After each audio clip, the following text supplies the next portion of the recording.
When I was born, I got stuck inside my mum's belly, and they had to dislocate my left arm getting me out. After that, my left arm didn't work like it was supposed to. My nerves got tangled. They called it Erb's palsy. I couldn't lift anything heavy. I struggled to play ball games, like basketball or netball. If I tried, and I did try, pain would surge through my arm and my body. Sometimes it would hurt so much I just wanted to give up. My arm's useless. I'm useless. I wanted to be like all the other kids, but I couldn't. I was always having operations to undo what happened to my left arm. I was in hospitals a lot. We called one of the hospitals Timbuktu. I was too young to understand the real name of the hospital, and I think my mum was getting fed up with me asking where I was and what was happening to me. The operations lasted until I was 4. Some parts I do remember, but much of that time is a blur. I guess because I do not want to remember. I could picture the room, mostly white, with gaping windows from the floors to the ceiling, and the big door with their iron handles. I was always put to sleep during my operations.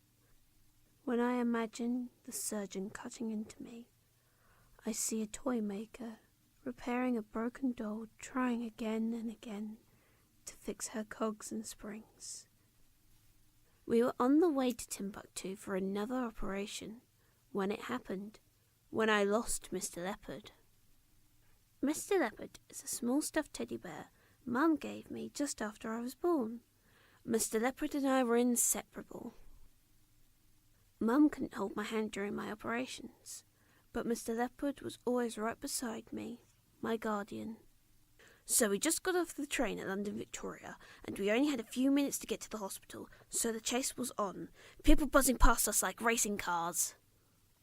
I don't know what it was, sweeties, donuts, chocolate, but suddenly I became aware of this delicious smell, and I couldn't concentrate on anything else. I didn't even realise I dropped Mr. Leopard until I turned to see him slipping into the abyss between the platform and the train. I ran towards the edge of the platform, but it was too late. It was so dark down there, I couldn't see him. I began to cry and point, jabbing my finger at the gap, sobbing, and then my mum was crying too, because now we were going to miss my operation. Suddenly, a man ran past in a blur. In the next moment, he was holding his hand out to me, Mr. Leopard, curled safe on his palm. We thanked the stranger over and over, and then we ran as fast as we could to the hospital. Later, the doctors put a plaster cast on Mr. Leopard's leg. Now both of us were a bit damaged. Nowadays, Mr. Leopard's looking a bit careworn.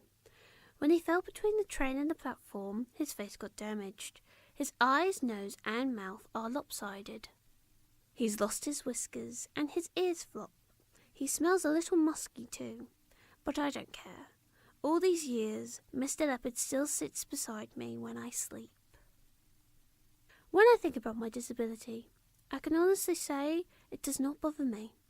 I don't look at other people and feel inadequate or different. If I fail at something, if I struggle, I just need to pick myself up and get on with it. It's like Mr. Leopard. His scars are part of why I love him, just like my scars are a part of me.